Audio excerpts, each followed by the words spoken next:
Bismillahirrahmanirrahim. Assalamualaikum warahmatullahi wabarakatuh. Sebelumnya saya di sini ingin menjelaskan tentang sistem pernapasan dada dan perut. Sebelum saya menjelaskan sistem pernapasan dada dan perut, saya izin memperkenalkan diri dulu. Perkenalkan, nama saya Himayah Gonta Ayuni dengan NIM 57. Baik, di sini saya akan menjelaskan pernapasan dada dan perut pada manusia. Manusia terbiasa bernafas dengan teknik pernapasan dada.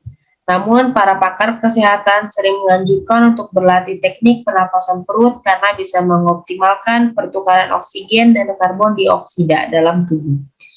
Meski begitu, masih banyak orang yang kesulitan membedakan mekanisme pernapasan dada dan perut.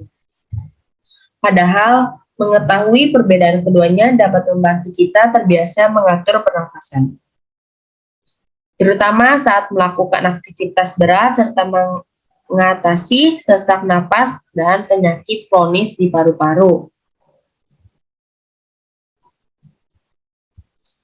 Perbedaan mekanisme pernapasan dada dan perut.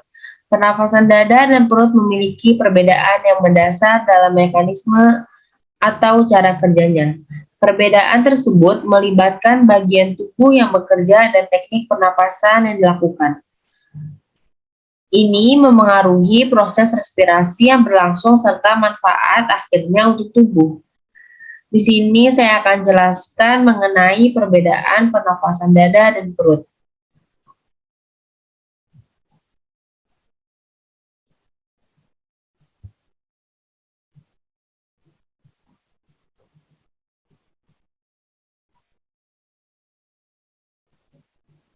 Teknik pernapasan. Mekanisme pernapasan dada dan perut juga dipengaruhi oleh teknik respirasi atau cara menarik dan mengeluarkan napas. Hal ini berkaitan dengan kerja otot yang membantu proses respirasi. Penting diketahui bahwa otot antar tulang rusuk dan diafragma bekerja dalam mekanisme yang berlawanan. Artinya, saat otot tulang rusuk berkontraksi, diafragma akan berelaksasi dan berlaku sebaliknya. Dan ini masing-masing proses atau teknik pernapasan dada dan perut. Yang pertama, teknik pernapasan dada. Saat melakukan pernapasan dada, kami menghirup udara melalui hidung sambil membiarkan udara mengisi rongga dada hingga membuang. Selama proses inspirasi ini, perut dalam posisi datar menandakan otot diafragma yang berelaksi.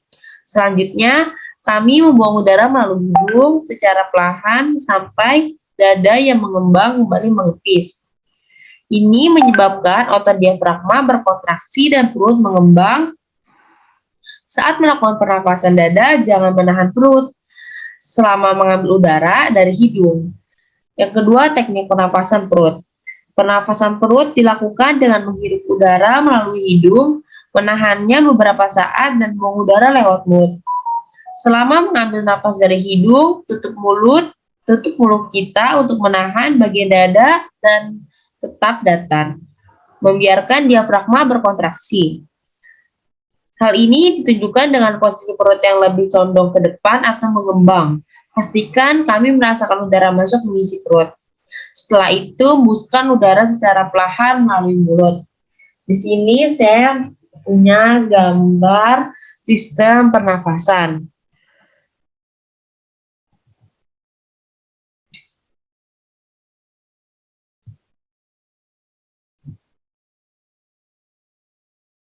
Ya, yang pertama ada nasal cavity atau disebut yang kita sering dengar rongga hidung.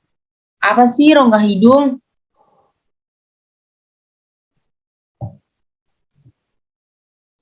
Rongga hidung adalah tempat masuknya udara menuju tenggorokan. Rongga hidung juga bertugas menjaga kelembapan, suhu, dan tekanan udara di sana. Di dalam rongga terdapat selaput lendir dan bulu hidung. Bagian rongga dibentuk oleh tulang tengkorak yang membentuk dinding hidung. Yang kedua ada nostril atau yang biasa kita sebut adalah hidung. Hidung adalah organ penciuman yang terletak di tengah-tengah wajah. Tubuh bisa mendapatkan oksigen melalui organ hidung yang menangkap udara.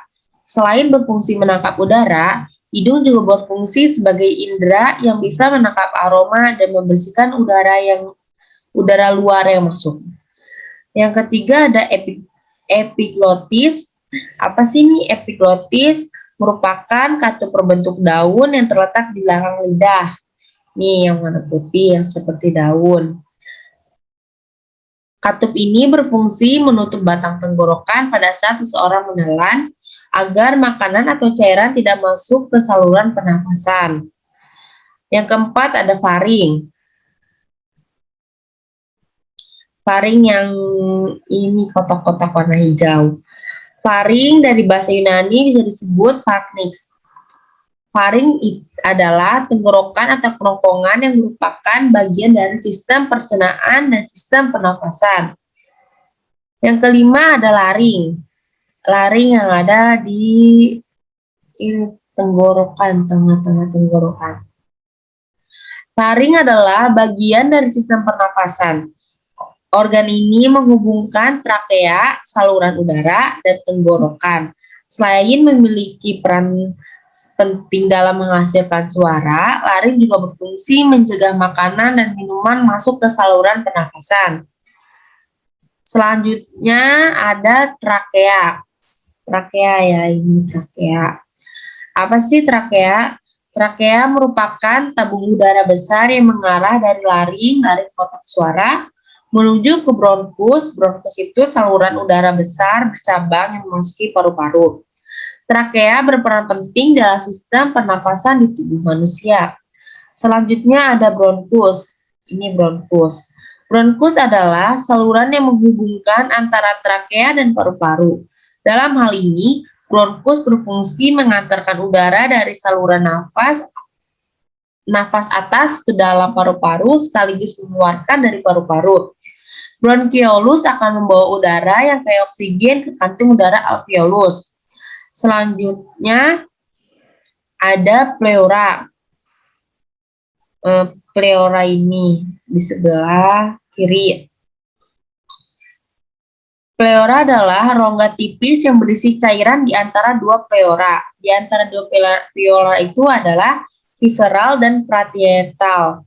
Dari paru-paru kiri maupun paru-paru kanan.